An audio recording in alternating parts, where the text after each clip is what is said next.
I want to switch gears a little bit. On Tuesday, the president is going to make some announcement on DACA. This, of course, is the president's deferred action. Children brought over here illegally by their parents, protected from deportation with an executive order by President Obama. Kristen, is the president going to rescind it? Is the president going to ask Congress to codify it? Where is he headed on this? My sources tell me he has made a decision. They won't tell me what that decision is, unfortunately.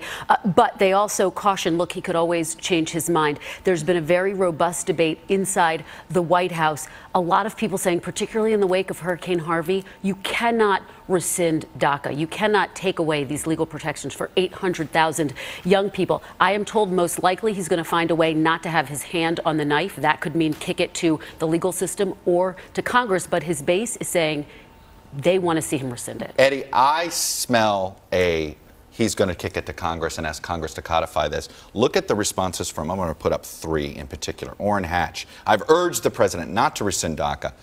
Hint, I don't want to vote for it. Paul Ryan, I actually don't think he should do that. Again, he wants to keep it. Is he ready to vote for it?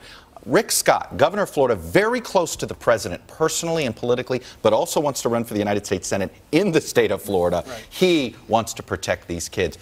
Is this headed to Congress? It seems like maybe if the president wants to pull a political fast one and say, all right, I'm going to rescind it in 6 months, you guys codify it between now and then. That would make political sense, but I'm not sure that fits Donald Trump's MO, right? So part of what I'm interested in is something Kristen said. This is about his base.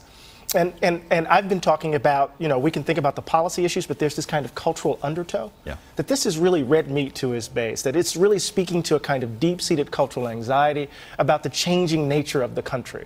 That this immigration issue is not about securing the border, it's not about jobs, it's not about fixing a bad immigration policy. It's really about what Houston looks like. It's a majority-minority nation. Where are we here, Matthew, in the party? Well, complicating the issue is that the Republican Party itself is divided.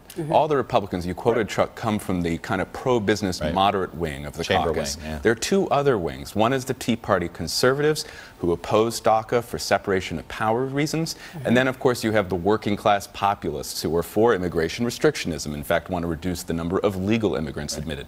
That's two wings of the party who are aligned with Trump on the DACA issue versus the pro-business moderate wing. I think we might see the end of DACA in the coming months.